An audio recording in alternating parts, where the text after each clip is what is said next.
오늘의 말씀 제목은 다 같이 한번 읽어보도록 하겠습니다. 하나님에 의해 주도되는 하나님의 나라의 완성을 위한 예수 그리스도의 십자가 피의 언약. 아멘. 지금은 예수 그리스도의 십자가와 부활까지 이어지는 예수 그리스도의 살아오셨던 그 길을 묵상하는 기간입니다. 특별히 오늘은 그 가운데 핵심이 되고 있는 예수 그리스도의 피에 대해서 우리가 생각해 보도록 하겠습니다. 예수 그리스도의 피, 그것은 한마디로 이야기하면 하나님께서 오래전부터 계획하셨던 언약의 피라는 겁니다. 약속의 피라는 겁니다. 우리는 이 사순절 기간에 과거에 그것도 2000년 전에 있었던 예수 그리스도의 피에 대해서 늘 이렇게 묵상을 합니다. 이 이야기는 최후의 만찬에 아주 자세히 기록이 되어 있습니다. 특별히 마태복음 26장 26절에서 29절, 마가복음 14장 22절에서 25절, 누가복음 22장 15절에서 20절, 이 세 군데 거의 비슷하게 기록이 되어 있는데 마태복음은 마가복음을 따르고 누가복음은 상당히 또 많이 바뀌게 됩니다. 그리고 요한복음에는 사실은 아주 다른 시각에서 접근을 하고 있습니다. 그런데 이 공간복음서, 보통 사독교회라고 하는 이 기독교의 정통은 크다랗게 두 개의 흐름이 있습니다. 하나는 사도를 12제자를 중심으로 하는 사도들의 계열의 기독교, 그리고 또 하나는 그것과는 성격이 조금 다른 요한 공동체라고 하는 요한복음과 요한 1, 2, 3서 요한계시록을 형성하고 있는 영을 강조하는 그런 기독교가 사실 커다란 의미의 정통 기독교라고 하는 겁니다. 이 바울은 사실 그 둘 사이에 있습니다. 사도 바울이 뿌리 내린 것은 이 사도들의 정통 속에서 요한 공동체들이 강조하는 이 성령의 의미를 아주 조화롭게 잘 살린 기독교라고 할 수 있습니다. 지금 대한민국에서 이루어지고 있는 이 정통 기독교라고 하는 것은 이처럼 성경에 온전히 기록되고 또 저희들에게 전수되는 대로 그 내용을 유지하고 있습니다. 그런데 이것을 하나씩 한번 보도록 하겠습니다. 우리가 사순절 기간에 특별히 마태, 마가, 누가, 요한 이런 순서가 아니라 마가복음을 우선적으로 따르는 이유는 그것이 가장 먼저 기록이 되어 있고 나머지는 그것을 따라서 각각 교회가 가지고 있는 특징들을 살렸기 때문입니다. 마가복음을 먼저 보도록 하겠습니다. 예수님의 피에 대한 것은 바로 이 잔이라는 걸로 대표됩니다. 오늘의 본문에 보면 시작에 마가복음 14장 12절에 무교절의 첫날 곧 유월절 양 잡는 날에라고 되어 있으면서 마지막 만찬 유월절 음식을 준비하시면서 벌어진 일 가운데 있는 겁니다. 반면에 요한복음에서는 유월절 양 잡는 날은 예수님께서 십자가에 달려 돌아가신 날입니다. 기억나시죠? 그래서 이 마태, 마가, 누가와 요한복음은 하루의 차이가 난다고 보통 이야기를 하는 겁니다. 요한복음에서는 십자가에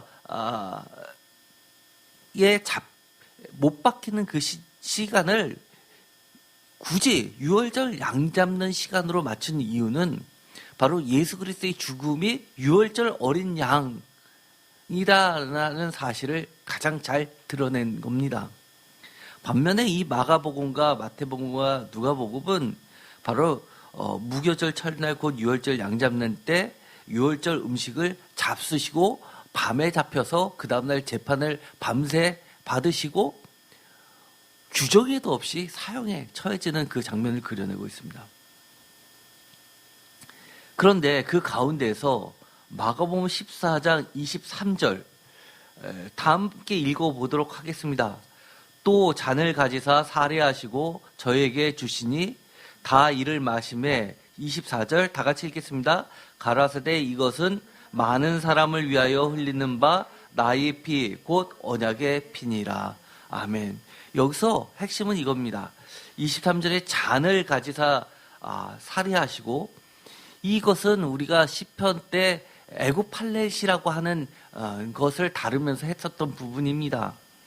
24절에 많은 사람을 위하여 흘리는 나의 피 곧 언약의 피라라고 하면서 예수님께서 자신이 십자가에 달려 돌아가시는 그 흘리는 피에 대한 의미를 이렇게 많은 사람을 위하여 흘리는 나의 피, 언약의 피라고 이야기합니다. 여기서 위하여라고 번역된 이것은 헬라어, 그리스어, 신약에 기록되어 있는 그리스어에서는 휘페르란 단어를 씁니다. 휘페르는 오늘날의 영어로 치자면 두 가지 뜻으로 번역이 됩니다. for라고 하면 무엇을 위하여, 그야말로 누구누구를 위하여라는 의미도 있지만 또 무엇을 대신하여 instead of라는 뜻으로도 번역이 되는 단어입니다. 그래서 정통 기독교에서는 이렇게 예수님께서 이렇게 하셨던 말씀, 많은 사람을 위하여 흘리는 바 나의 피 곧 언약의 피, 이 말을 언약의 피를 많은 사람을 위하여 흘리는 대신 속하는 피라고 번역을 하는 겁니다. 그런데 일부 학자들은 이것을 단순한 의미의 위하여라는 것으로 번역을 하려고 하는 무리가 있는데 흔히들 역사적 예술을 따르는 그런 그룹들에서는 그렇게 대속의 의미보다도 자속의 의미로 많이 번역을 합니다. 저는 대속의 언약의 피라는 것에 중요한 의미를 두고 있습니다. 그런데 마태복음을 한번 보실까요? 마태복음 26장 27절과 28절은 바로 좀 전에 읽었었던 마태복음의 내용하고 거의 같습니다. 27절부터 한번 읽어보도록 하겠습니다. 또 잔을 가지사 사례하시고 저희에게 주시며 가라사대 너희가 다 이것을 마시라. 이것은 죄사함을 얻게 하려고 많은 사람을 위하여 흘리는 바 나의 피 곧 언약의 피니라. 아멘. 이 마태복음은 보라색으로 친 부분은 바로 마가복음하고 같은 이야기입니다. 그런데 마태복음에만 추가로 넣어서 좀 더 주석, 해석을 달하는 말이 있습니다. 그것이 바로 파란색으로 표시한 죄사함을 얻게 하려고라는 분명하게 대속의 의미를 강조하고 있습니다. 보통 마가복음을 65년에서 75년 사이에 기록된 것으로 보고 마태복음은 70년에서 80년 사이에 기록된 것으로 보고 있습니다.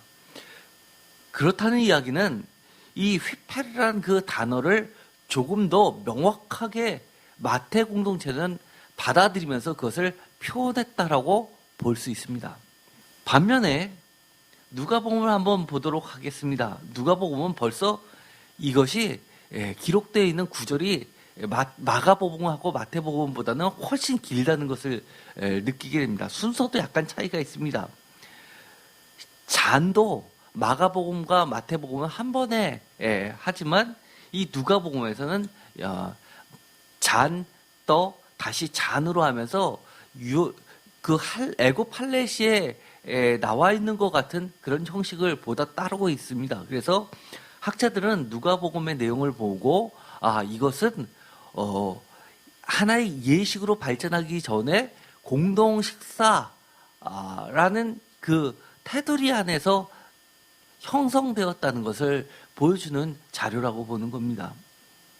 여기 보면 17절에 잔이란 이야기가 나오고 그것도 갖다가 너희끼리 나누라라고 하면서 주님이 일일이 한 명씩 한 명씩 따라준 그런 형식을 취하고 있지는 않습니다. 그런데 20절에 보면 이렇게 되어 있습니다. 저녁을 먹은 후에 라는 말을 굳이 집어넣으면서 빨간색으로 표시한 부분이 누가복음에만 나와 있는 이야기들입니다. 보라색인 잔에 대한 피에 대한 내용은 마가복음을 따르고 있지만 아주 색다른 이야기를 누가복음엔 더 주석을 달아 놓는 겁니다. 이처럼 성경 말씀을 근거로 이 세일교회에서는 그 뜻을 좀 더 살리면서 말씀에 충실해서 설교를 하는 것처럼 누가복음과 마태복음도 마가복음에 있었던 내용을 가지고 설교를 하듯이 좀 더 그 의미를 바꾸지 않으면서 그 의미를 명확하게 하면서 집어넣었습니다. 20절 다 같이 읽겠습니다. 저녁 먹은 후에 잔도 이와 같이 하여 가라사대 이 잔은 내 피로 세우는 새 언약이니 곧 너희를 위하여 붓는 것이라. 아멘. 빨간색을 보면 누가복음의 특징, 새 언약이라는 겁니다. 단순히 피가 아니라 너희를 위하여 붓는 새 언약이라는 것으로 정리를 하고 있습니다. 우리가 고린도전서를 보면은요, 사실은 이 고린도전서가 사도 바울의 서신인데 7가지, 성경에는 보통 13가지로 보지만 학자들은 7개가 이 사도 바울이 직접 쓴 편지라고 보고 있습니다. 시점도 사실 복음서가 기록된 시점보다 훨씬 빠릅니다. 그래서 역사성에 있어서는 사도 바울의 언급이 가장 예수님이 하셨던 그 말과 거의 가깝다라고 봅니다. 거의 토시 하나 틀리지 않는다고 보고 있습니다.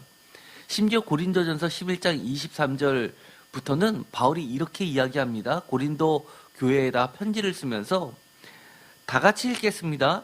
내가 너에게 전한 것은 주께 받은 것이니 곧 주 예수께서 잡히시던 밤에 떡을 가지사. 아멘.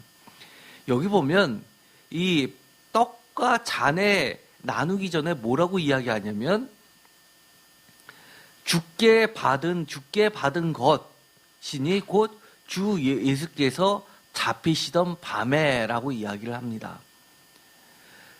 사도 바울은 우리가 잘 알고 있는 것처럼 예수님의 12제자가 아닙니다. 예수를 핍박하다가 나중에 예수님을 만나고 변화된 자입니다. 그런데 그는 이렇게 이야기합니다.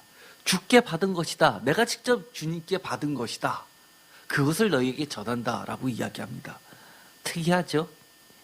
이것은 사도 바울이 우리에게 가르쳐준 말씀을 대하는 태도입니다. 사도들의 증언을 전해 받은 것, 우리가 복음을 다른 사람에게 주님의 말씀과 예수님을 전한 것은 우리의 말이 아니라 주님의 말씀입니다. 주님이 내게 직접 전하신 말씀이라는 겁니다. 그러면서 이렇게 이야기합니다. 25절 다 같이 읽겠습니다. 식후에 또한 이와 같이 잔을 가지시고 가라사대 이 잔은 내 피로 세운 새 언약이니 이것을 행하여 마실 때마다 나를 기념하라 하셨으니 26절 너희가 이 떡을 먹으며 이 잔을 마실 때마다 주의 죽으심을 오실 때까지 전하는 것이니라. 아멘. 이것을 보더라도 떡 다음에 잔 이렇게 한 번으로 끝나는 게 가장 정확했을 것으로 봅니다. 그런데 이 잔을 뭐라고 이야기하면 내 피로 세운 새 언약이니 라고 이야기합니다.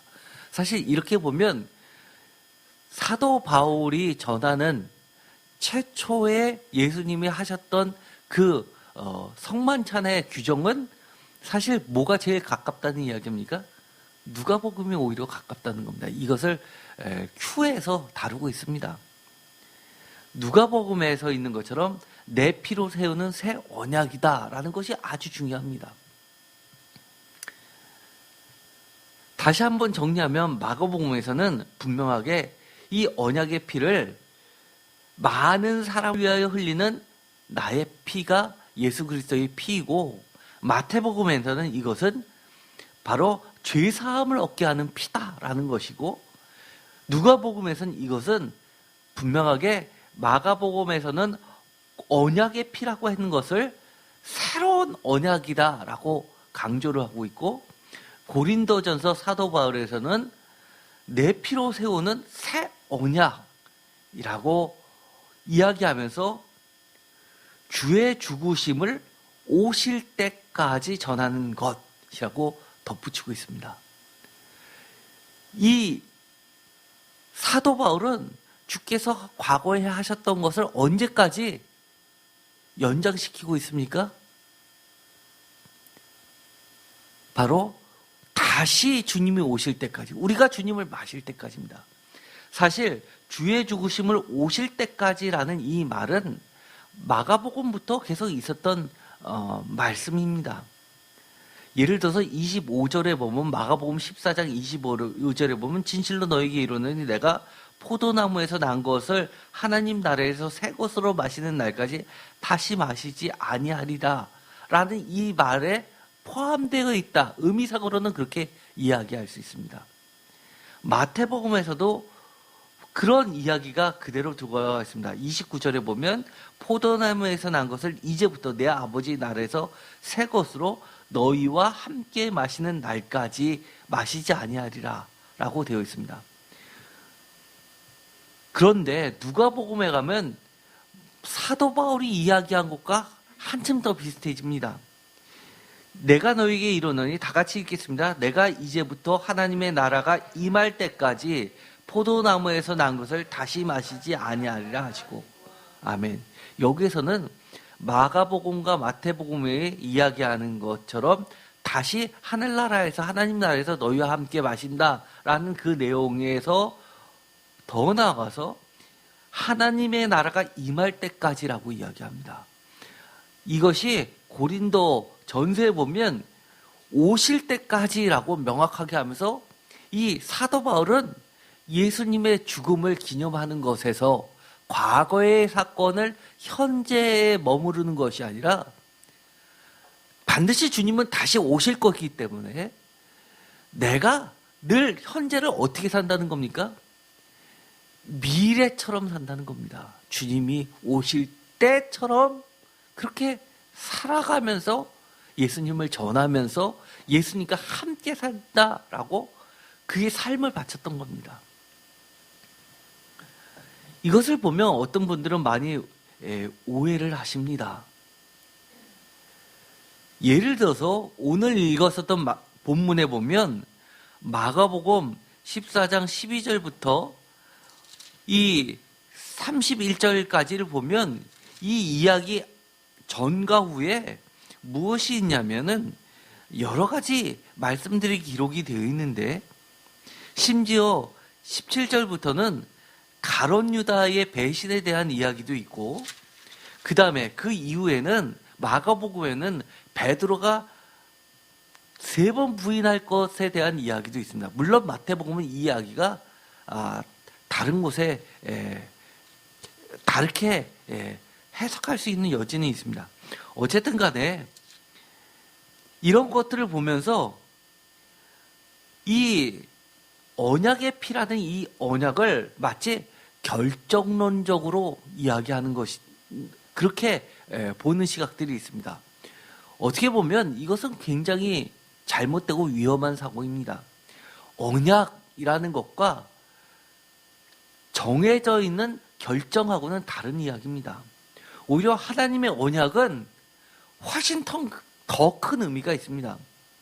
하나님은 세상에서 말하는 그런 운명론이라든지 숙명론이나 결정론적 예정론을 말씀하신 적이 한 번도 없으십니다.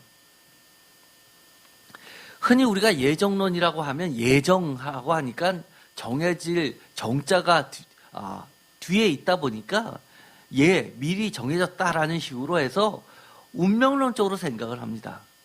이것은 한국의 기독교는 사실 그 이전에 많은 종교들이 뿌리를 온전히 뽑아내지 못한 채로 기독교에 흡수되었기 때문입니다. 그래서 한국의 오랜 역사 가운데 뿌리박혀 있었던 종교들의 악습 잔재들이 기독교에 그대로 흘러들어와서 유교나 불교나 샤머니즘 등의 혼합된 요소들로서 성경을 해석하기 때문입니다. 우리들은 그런 것들 다 제거하고 유교 빼고 불교 빼고 샤머니즘 빼고 성경에서 말하고 있는 기독교만을, 하나님의 말씀만을 우리가 받아들이고 믿을 때만 우리가 온전히 주님께서 부탁하셨던 것처럼, 사도 바울이 이야기하는 것처럼 주님이 임하실 때까지 깨끗하게 온전히 우리를 거룩한 백성으로 유지해서 주님을 만날 수 있습니다. 오직 하나님이 말씀하시고 예수님이 직접 역사 속으로 찾아오셔서 삶으로, 행동으로 가르치시고 또 사도들의 증언에 의해서 전해준 사도 바울처럼 그렇게 사도의 증언을 하나님 예수 그리스도의 직접적인 말씀으로 그대로 받아들이면서 그것을 교회에 남겼고, 또다시 교회가 우리에게 성경책으로 기록되게 하고 교회가 우리에게 가르쳐줬고, 그것을 오늘날 21세기에 다시 우리들이 섬기고 있는 교회를 통해서 그 다음 세대에 전하고 있는 진리입니다. 예를 들어서 이것이 어느 정도로 차이가 나냐면, 심지어 이렇습니다. 기독교에서 설교를 듣다 보면 가룟 유다는 오늘 있었던 마가복음에 있는 본문처럼 21절에 있는 것처럼 가룟 유다에 대해서 예수님이 이렇게 이야기합니다. 차라리 나지 아니하였더라면 좋을 뻔했다라고 하면서 그 사람은 태어날 때부터 그렇게 예수를 팔 운명이었다. 그래서 그가 지옥에 간 것은 하나님이 그렇게 만들었다. 내지는 심지어 그렇게 이야기하는 사람도 제가 들어봤습니다. 가룟 유다가 없었으면 예수님의 십자가는 이루어지지 않았기 때문에 가룟 유다는 천국에 갔을 것이다. 그의 역할이 하나님의 그렇게 만들어준 역할을, 악역의 역할을 충실히 감당했을 뿐이다 라고까지 이야기하는 사람을 제가 들어봤습니다. 그러면서 그 전에 있었던 말씀까지도 이렇게 이야기합니다. 그 위에를 보더라도 예수님께서 13절에 보면 유월절 음식을 준비하게 하시면서 제자 둘을 보내시는데 이렇게 이야기합니다. 물 한 통을 이고 가지고 가는 사람을 만나려니 그 사람에게 장소를 묻으니까 그 사람이 준비한 큰 다락방으로 가게 한다. 그 사람은 예정되어 있다. 거기다가 이 뒤에 있는 내용, 베드로가 닭이 2번 울기 전에 3번 부인하는 것까지도 예정되어 있었다라고 이야기합니다. 거기서 더 나가면 어디까지 나갑니까? 구원파가 되는 겁니다.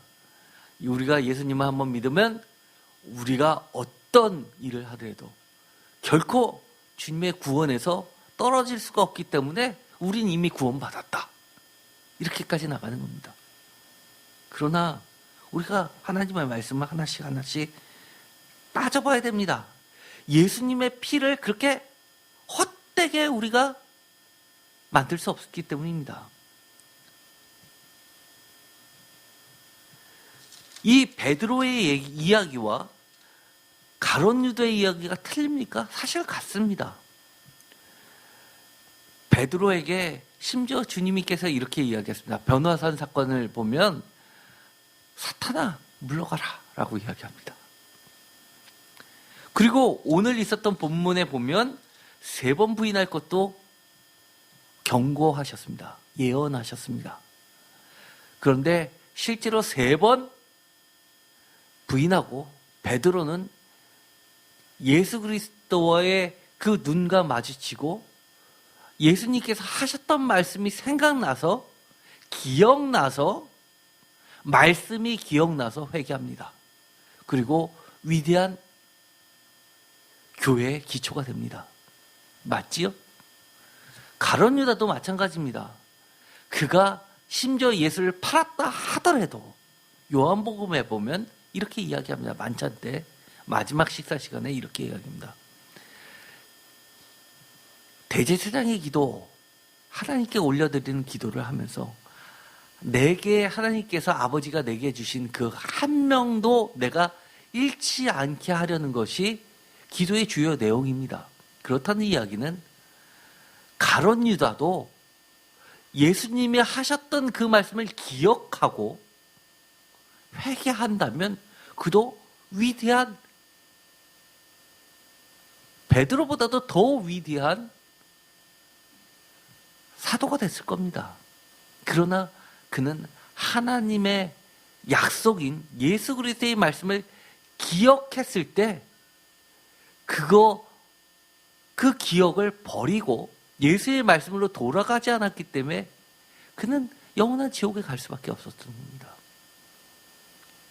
하나님의 예정은 하나님 자신의 행동과 의지에 관한 전적인 주권 속에서 하나님의 계획과 선하신 뜻과 언약, 즉 약속을 말할 뿐입니다.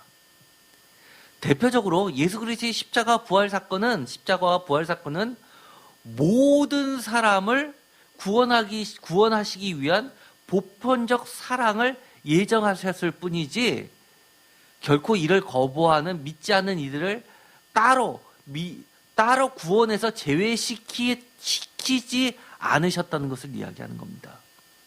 이것은 중요한 진리입니다.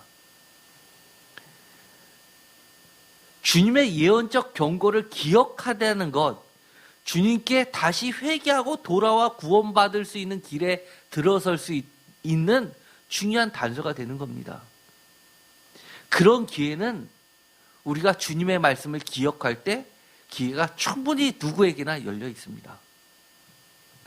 하나님의 예정은 어떠한 결정론적이나 숙명적이나 운명론적인 예정이 아닌 모두에게 열려있는 보편적 사랑의 하나님의 구원 행동의 뜻이며 또 뜻 있는 예언적 계획과 선하신 뜻과 언약 약속입니다.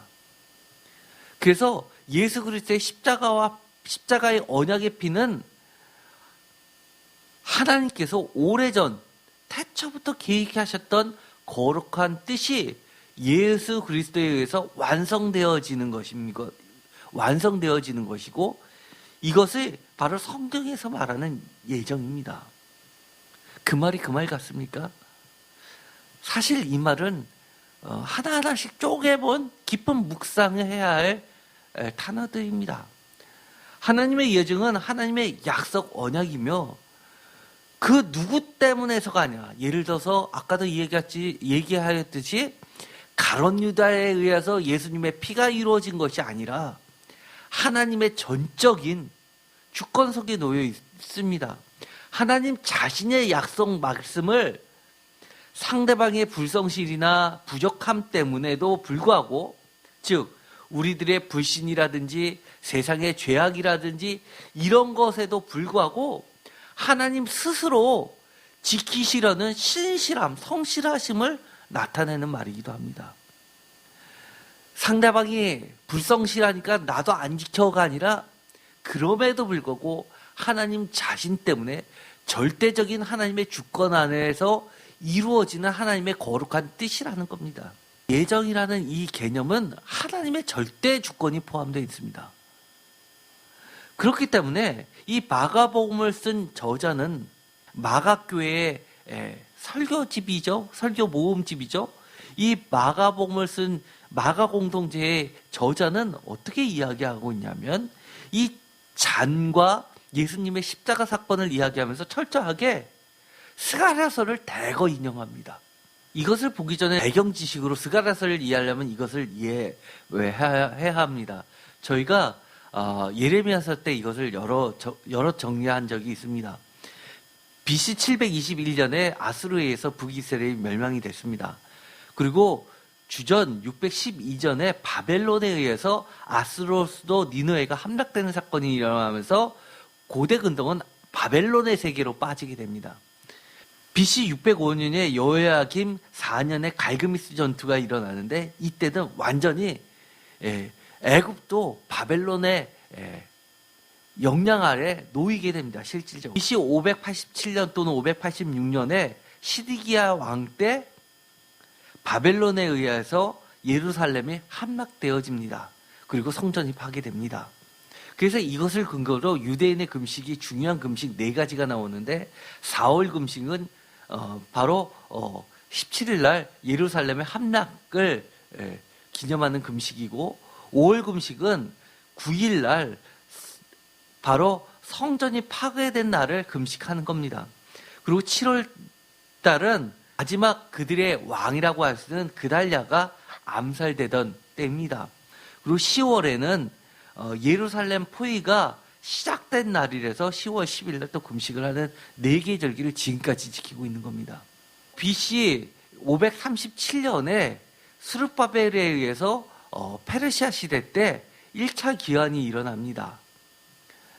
그리고 BC 520년에 이 스룹바벨과 함께 학개와 스가랴도 같이 귀환을 하는데 이 특별히 스가랴에서 1장 2절에서 6절 보면 첫 번째 신탁이 나오게 됩니다. 그리고 두 번째 신탁, 예언이죠. 하나님으로부터 받은 말씀이 선포되는 게 스가랴에서 1장 8절에서 6장 15절까지의 말씀입니다.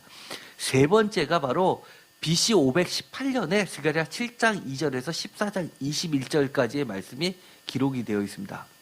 왜 이렇게 스가랴 이야기를 하냐?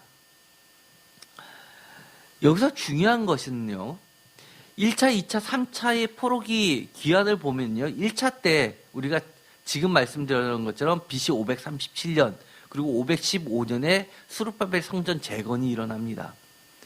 그리고 2차 귀환은 에스라에 의해서 BC 458년에 일어나고 3차 귀환은 바로 느헤미야에서 BC 444년에 이루어집니다. 그리고 예루살렘 성벽 재건은 BC 444년에 느헤미야에서 이루어집니다. 그리고 아까 이야기한 것처럼 이렇게 이 스가랴서에는 성전을 재건하는 문제들이 중요한 이슈가 되고 있습니다. 근데 이 스가랴라는 것은 히브리어로는 제가르야라는 단어인데 이것은 야는 하나님이고 여호와께서 기억하신다라는 뜻 자체를 가지고 있습니다.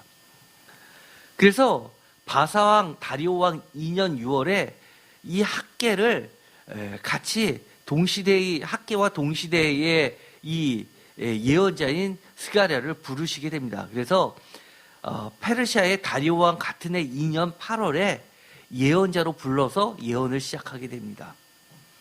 그것이 이제 주전 520년에 스룹바벨과 여호수아의 성전 재건을 돕도록 유다 사람들을 격려했던 내용이 이 학개와 스가랴에 모두 기록이 되어 있습니다. 스가랴서 1장 1절에 보면 다리오 왕 제2년 8째 날에 이또의 손자 베레가의 아들 선지자 스가랴에게 말씀이 임하니라라고 하는데 이것이 바로 스가랴 예언의 시작을 알립니다. 에스라 5장 1절에서도 이와 같은 이야기가 나오게 되죠. 선지자 곧 선지자 학개와 이또의 손자 스가랴가 이스라엘의 하나님의 이름으로 유다와 예루살렘에 거주하는 유다 사람들을 예언하였더니, 이 표준 세번역에 보면 이또의 손자가 아니라 이또의 아들로 표현되어 있습니다. 그런데 이것은 히브리어는 아들 벤이라는 것이 사실은 개역개정에 보면 아들로도 번역이 되지만 또 손자로도 번역이 됐습니다. 왜냐하면 이 히브리어의 이 아들 개념은 자손이라는 기본적인 개념을 갖고 있습니다. 또는 반대로 아버지라는 개념은 조상이라는 개념도 갖고 있는 겁니다. 그런데 어쨌든 간에 학자들은 이 아들보다는 손자로 보고 있는 것이 정설입니다.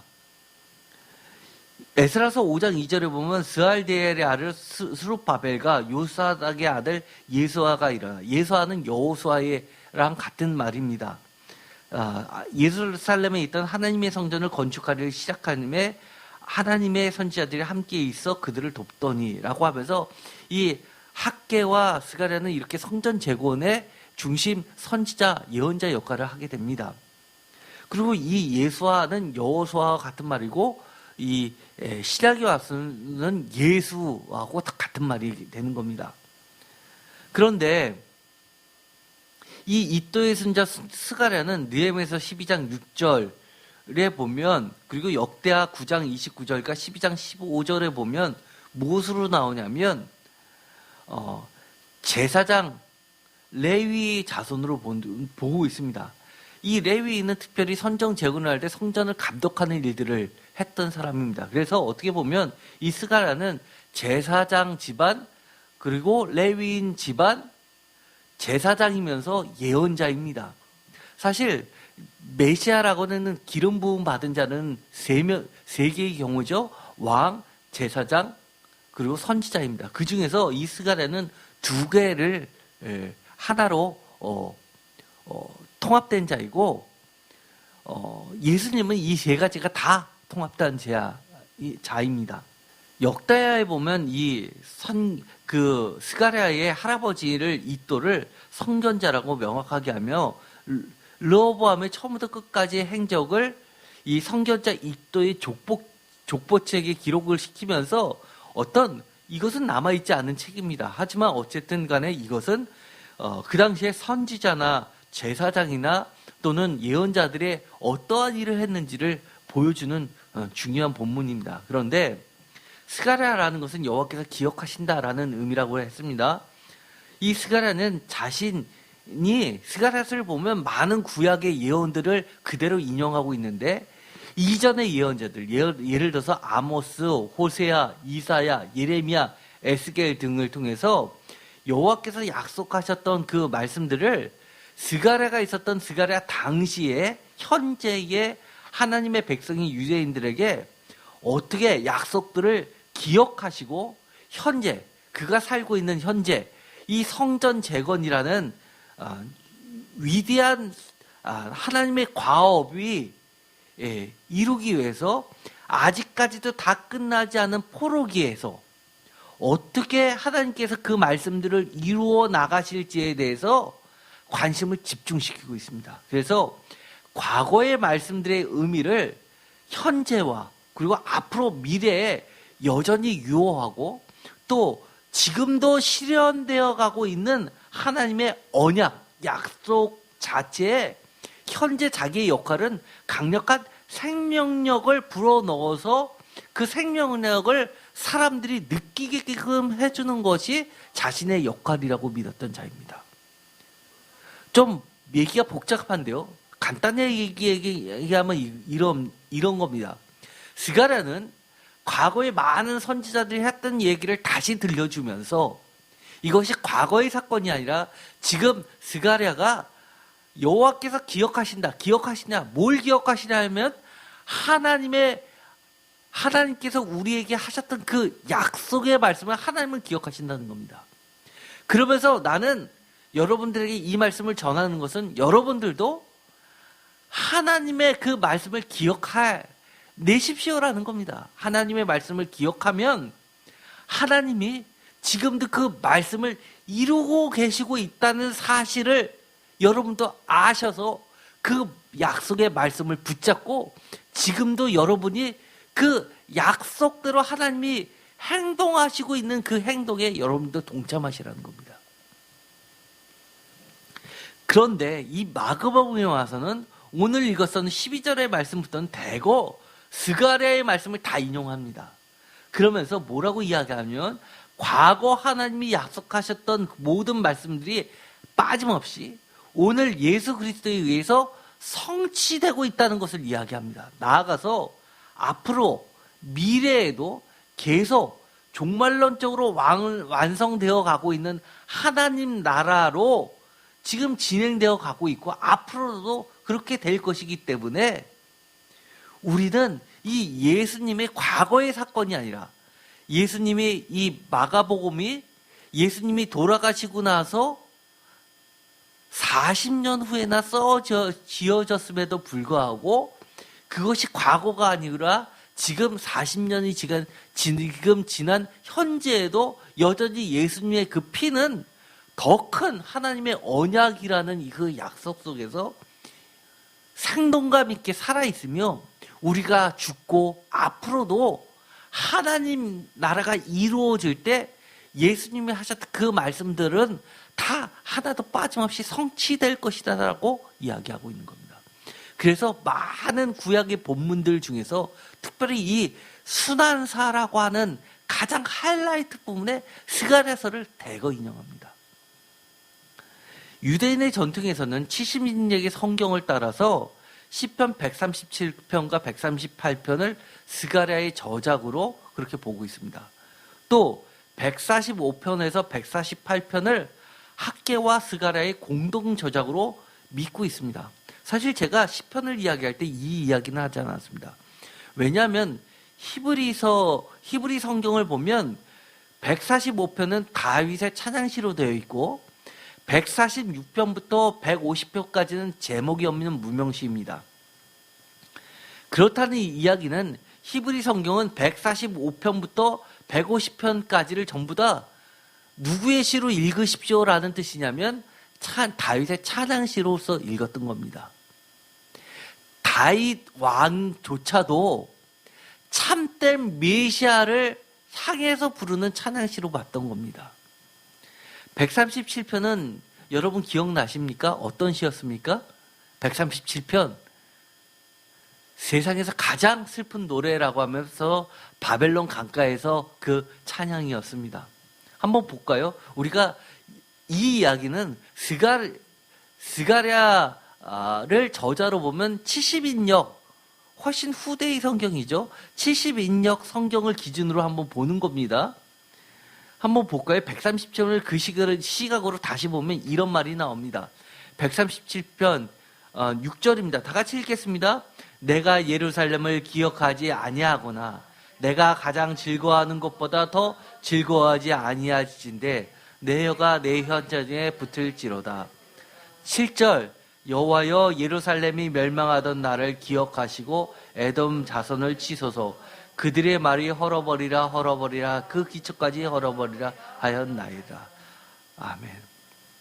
여기 보면 중요한 말이 나오죠. 기억하여 주옵소서라는 말입니다. 찌가랴. 138절에 보면 이렇게 되어 있습니다. 2절 다 같이 읽겠습니다. 내가 주의 성전을 향하여 예배하며 주의 인자하심과 성실하심으로 말미암아 주의 이름에 감사하오리니 이는 주께서 주의 말씀을 주의 모든 이름보다 높게 하셨습니다. 아멘.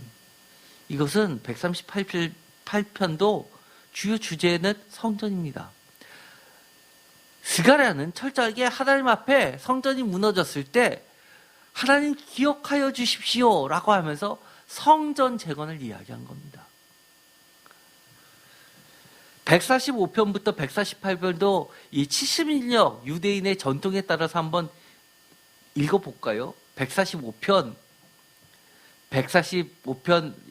12절입니다. 다 같이 읽겠습니다. 주의 업적과 주의 나라의 위엄 있는 영광을 인생들에게 알게 하리라. 13절 주의 나라는 영원한 나라이니 주의 통치는 대대에 이르리이다. 145편부터 계속해서 반복하는 것은 주님의 나라, 하나님의 나라입니다. 예수님도 마가복음 보면 최초의 설교가 뭐였습니까? 하나님의 나라가 가까이 왔다. 천국이 왔다. 회개하라입니다. 그렇죠? 회개하라. 하나님의 나라가 가까이 왔으니. 하나님의 나라를 이야기합니다. 예수님의 첫 메시지는 하나님의 나라라는 겁니다. 학개나 스가랴냐 다 같이 성전을 자꾸 재건해야 된다라고 했던 이유가 뭡니까? 성전은 뭡니까? 왕의 궁전, 왕이신 하나님의 궁전입니다. 성전이 세워지면 그 다음에 무엇이 세워진다는 이야기입니까? 하나님의 궁전에서 직접 다스리시는 하나님의 나라가 세워지는 겁니다. 잃어버렸던 다윗의 왕조가 세워지는 것이 아니라 다윗의 왕조의 세워냐, 진정한 하나님이 다스리시는 하나님의 대리자, 기름 부음을 받은 자, 메시아에 의해서 영원한 하나님의 나라가 세워진 것을 꿈꿨기 때문에 스가랴는 첫 발자국으로 하나님의 궁전을 세우고 하나님이여 돌아오소서 했던 겁니다. 그것이 예수님 시대 때까지도 이루어지지 않았고 로마가 지배하던 그 예수님이 태어났었던 그 시대는 무엇이 가득 기대로서 부풀어졌던 시대냐면 이렇게 메시아 대망 사상이 꿈꿨던 시대라는 겁니다.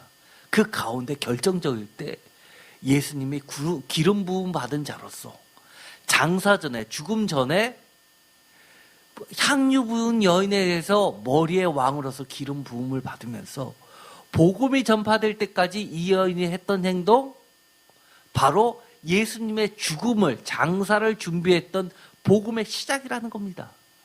그 거대한 대로, 하나님의 나라의 그 대로, 왕의 대로를 준비하는 첫 발자국을 준비했던 자가 기름 부은 여인이었고, 이제 예수님이 하나님의 미리 정하신 계획대로, 뜻대로, 선하신 예정대로 십자가에 달려 돌아가시고, 요한복음에 보면 십자가가 세워지는 것이 바로 뭐라고 하는 겁니까? 예수님의 영원한 성전, 새 예루살렘이 세워지는 사건이라는 겁니다. 146편도 한번 볼까요? 10절 다 같이 읽겠습니다. 시온아 여호와는 영원히 다스리시고 내 하나님은 대대로 통치하시리로다. 아멘. 147편도 읽어보겠습니다. 예루살렘의 회복을 이야기합니다. 145편과 146편은 영원한 하나님의 나라 주의 다스리심을 얘기했다면, 구체적으로 147편은 학개와 스가랴는 이렇게 이야기하는 겁니다. 예루살렘의 회복입니다. 2절 다 같이 읽겠습니다. 여호와께서 예루살렘을 세우시며 이스라엘의 흩어진 자를 모으시며. 147편 12절입니다. 예루살렘아 여호와를 찬송할지어다. 시온아 내 하나님을 찬송할지어다. 그가 내 문빗장을 견고히 하시고 내 가운데 있는 너희 자녀들에게 복을 주셨으며 내 경내를 평안하게 하시며 아름다운 밀로 너를 배부르시며 그의 명령을 땅에 보내시니 그의 말씀이 속히 달리는도다. 이 말씀 제가 독특한 말씀이라고 했죠. 말씀이 속히 달린다. 하나님의 말씀이 이제 속히 달리는 시점이 돼서 예루살렘을 다시금 회복시키시고 세우시는 시간입니다. 내 뭇빗장을 견고히 해서 영원한 나라를, 무너지지 않는 나라를 세우신다는 겁니다. 그러면서 148편에는 이렇게 이야기합니다. 하나님의 말씀, 명령으로 하나님의 나라가 성취된다라고 이야기합니다. 그러면서 이렇게 백성들에게 뭐를 기억하게 하냐면 하나님의 말씀을 기억하게 하고 하나님의 약속을, 말씀을 읽으면서 다시 기억하게 만드는 겁니다. 148편 5절입니다. 다 같이 읽겠습니다. 그것이 여호와의 이름을 찬양하면 그가 명령하심으로 지음을 받았음이로다. 6절 그가 또 그것을 영원히 세우시고 폐하지 못할 명령을 정하셨도다. 여기서도 정하셨다, 말씀을 정하셨다, 예정이다라고 이야기합니다. 그러나 아까 제가 이야기한 것처럼 그리스어에서 이 예정은 목적을 말씀한다고 말씀을 드렸습니다. 148편 13절 다 같이 읽겠습니다. 여호와의 이름을 찬양할지어다. 그의 이름이 홀로 높으시며 그의 영광이 땅과 하늘 위에 뛰어나심이로다. 14절 그가 그의 백성의 뿔을 높이셨으니 그는 모든 성도 곧 그를 가까이 하는 백성 이스라엘 자손의 찬양받을 이시로다. 할렐루야. 아멘. 이가 이 땅과 하늘 위에 높이 영광 받으시는 분, 그분이 다스리는 나라, 그분이 누구입니까? 예수 그리스도인 겁니다. 이처럼 스가랴서는 크게 제1장과 8장까지를 보통 제1 스가랴 또는 역사적 스가랴서라고 보통 이야기합니다. 그리고 크게 보면 9장에서 14장까지를 제2 스가랴서 또는 이상 묵시의 스가랴서라고 보통 부릅니다. 또는 이 9장에서 14장까지를 더 잘게 쪼개서 9장에서 11장까지를 제2 스가랴서, 12장에서 14장까지를 제3 스가랴서로 보통 나눕니다. 학자들은. 왜냐하면 이것이 이사야서처럼 제1 이사야서, 제2 이사야서, 제3 이사야서처럼 문체가 틀리기 때문에 그렇습니다. 특히 이 마가복음에서는 스가랴서 9장에서 14장까지를 대고 인용하고 있는데, 그 이유는 스가랴서 9장에서 14장까지가 유다 예루살렘 성전 재건과 함께 다윗 왕조의 부활을 꿈꾸며 떠나셨던 하나님의 영광, 하나님의 영이 예루살렘 성전으로 다시 돌아오셔서 하나님의 기름 부음 받은 메시아에 의한 하나님이 왕으로 다스리시는 완전한 하나님의 나라의 도래를 꿈꾸는 종말론적 메시아니즘이 강하게 형성되었던 것이 반영되어 있기 때문입니다. 이러한 메시아 사상과 하나님 나라의 열망은 로마의 지배를 받은 팔레스타인 지방 전반에 걸쳐서 만연하였고, 예수 그리스도의 출현을 소망하게 꿈꾸게 만듭니다. 그래서 이 마가복음 14장 24절, 오늘 언약의 피라고 했던 부분을 다시 한번 읽어볼까요? 이르시되 이것은 많은 사람을 위하여 흘리는 나의 피 곧 언약의 피니라. 언약의 피, 약속의 피, 우리가 기억해야 할 하나님의 예정의 피라는 겁니다. 그래서 이 피는, 예수 그리스도의 십자가는 구원의 피이며 하나님 나라 완성의 결정제인 그 언약의 피라는 겁니다. 특별히 이 위하여 휘페르는 대속적 희생을 이야기합니다. 마태복음 26장 28절에 특별히 강조된 죄사함을 얻게 하려고. 그것이 바로 스가랴서 9장 11절에 있습니다. 다 같이 읽겠습니다. 또 너로 말할진대 내 언약의 피로 말미암아 내가 내 갇힌 자들을 물 없는 구덩이에서 놓았나니. 이것은 바로 스가랴서에서는 인용을 어떤 구절을 인용하냐면 바로 출애굽기의 말씀을 인용했던 말입니다. 과거의 말씀을 그대로 인용하면서 다시 이것이 예수 그리스도의 피로 나아가고 있습니다. 중보자 예수 그리스도의 새 언약의 피를 가장 잘 드러낸 것이 히브리서입니다. 히브리서에 보면 마찬가지로 이것을 과거 출애굽 사건을 그대로 다시 또 인용합니다. 과거 모세 짐승의 피의 언약의 하나님의 언약의 말씀이 현재 예수 그리스도의 십자가 새 언약의 피로 성취되었고, 또한 앞으로 미래 장차올 영원한 장막인 천국, 예수 그리스도의 양들인 성도들에게 약속대로 이루어 주실 것을 굳게 믿고 있는 서신서가 바로 히브리서인 겁니다.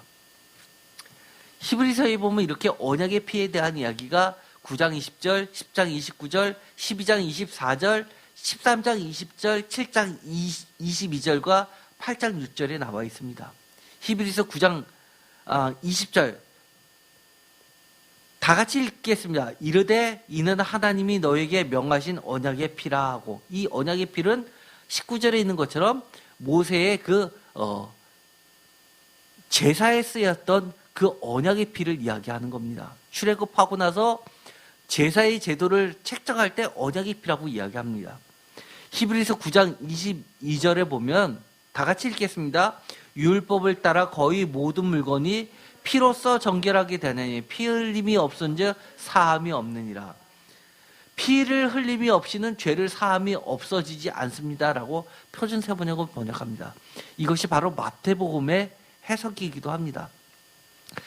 이것은 출애굽기 24장 8절에만 있는 언약의 피에 대한 얘기를 히브리서가 재해석한 겁니다. 마가복음에 보면 11장 7절에 보면 이런 나귀 새끼 이야기가 나옵니다. 나귀 새끼를 예수께 끌고 와서 자기의 겉옷을 그 위에 얹어 놓음에 예수께서 타시니라는 본문이 나오는데, 사실은 이것은 어디의 말씀을 갖다 끌어온 거냐면 스가랴서 9장 9절의 말씀입니다. 다 같이 한번 읽어볼까요? 시온에 따라 크게 기뻐할지어다 예루살렘에 따라 즐거이 부를지어다 보라 내 왕이 내게 임하시나니 그는 공의로우시며 구원을 베푸시며 겸손하여 나귀를 타시니 나귀의 작은 것 곧 나귀 새끼니라. 아멘. 마가복음은 또 왜 스가랴서의 9장의 말씀을 끌어들였습니까? 예수님의 모든 행동들이, 예수님의 모든 말씀들이 하나님의 언약의 말씀을 기억하라는 겁니다. 하나님은 예수 그리스도를 누구로 보내셨다는 겁니까? 마가복음에 오면 평화의 왕으로 입성시키시는 겁니다. 예루살렘에. 이것이 바로 종려주일인 거죠.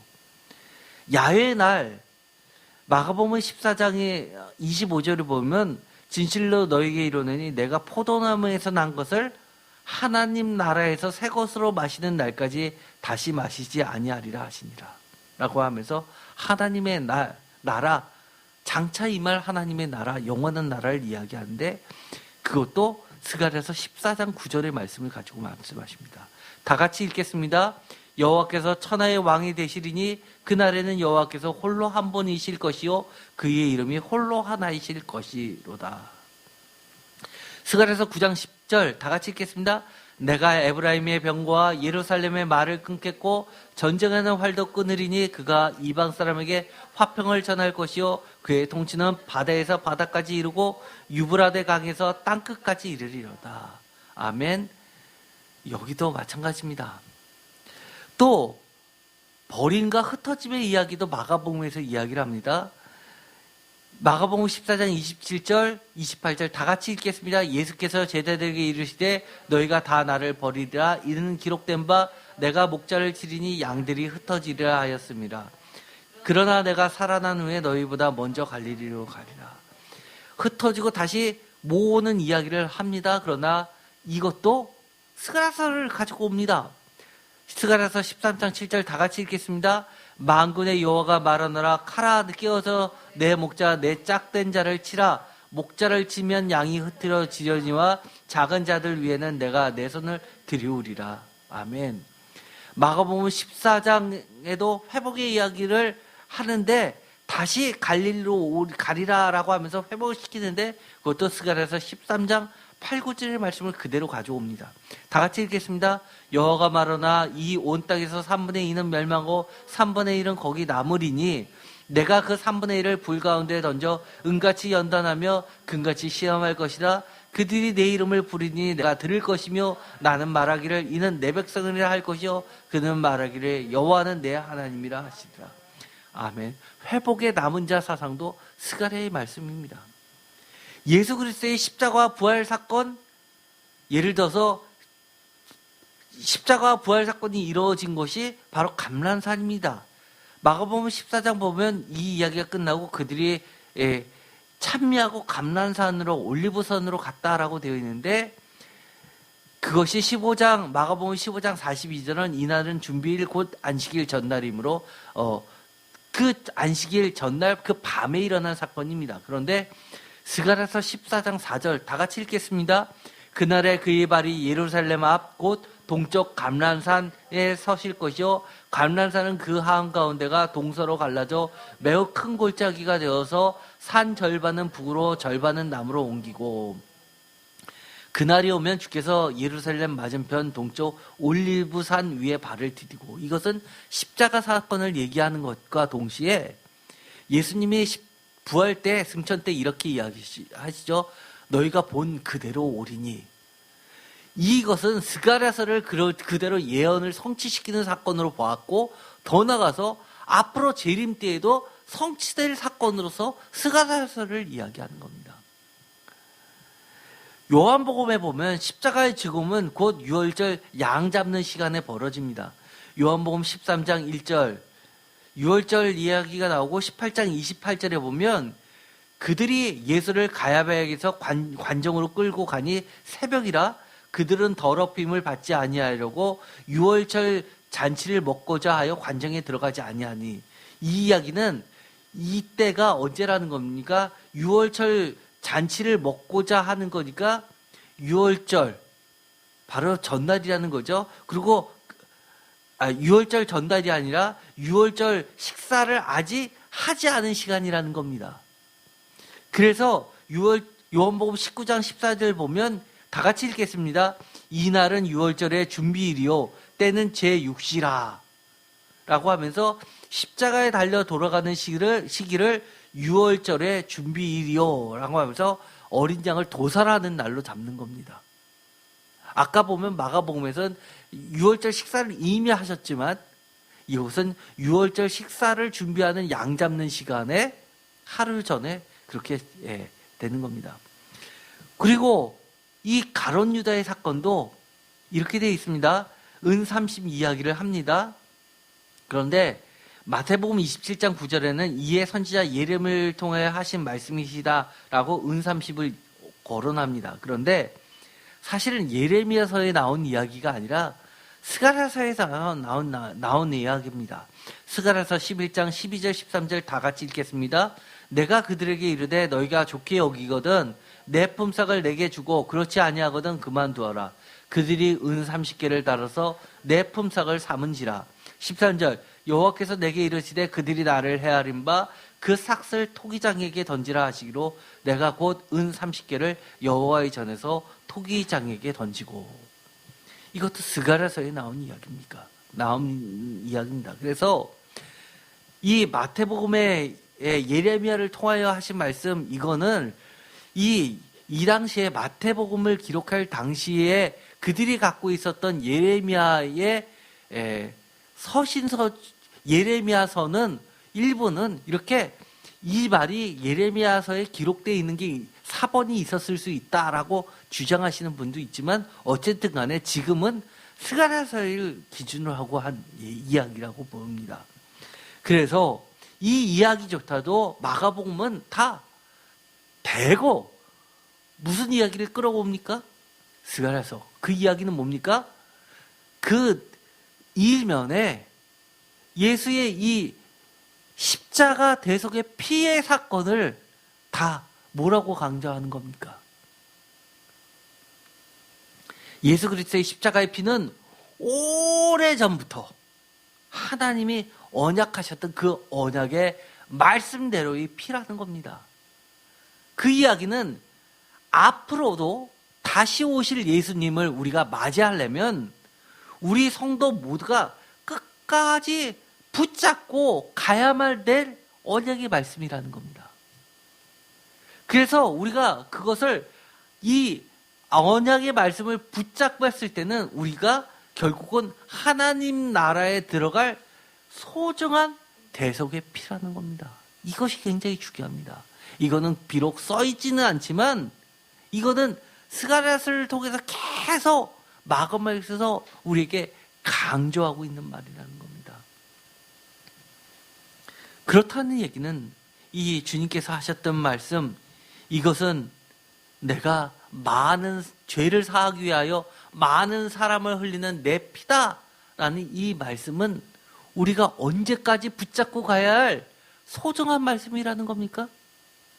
주님이 다시 오실 때까지, 그리고 우리가 죽어도 다시 살는 하늘나라에 갈 때까지도 우리가 붙잡아야 될 소중한 말씀이라는 겁니다.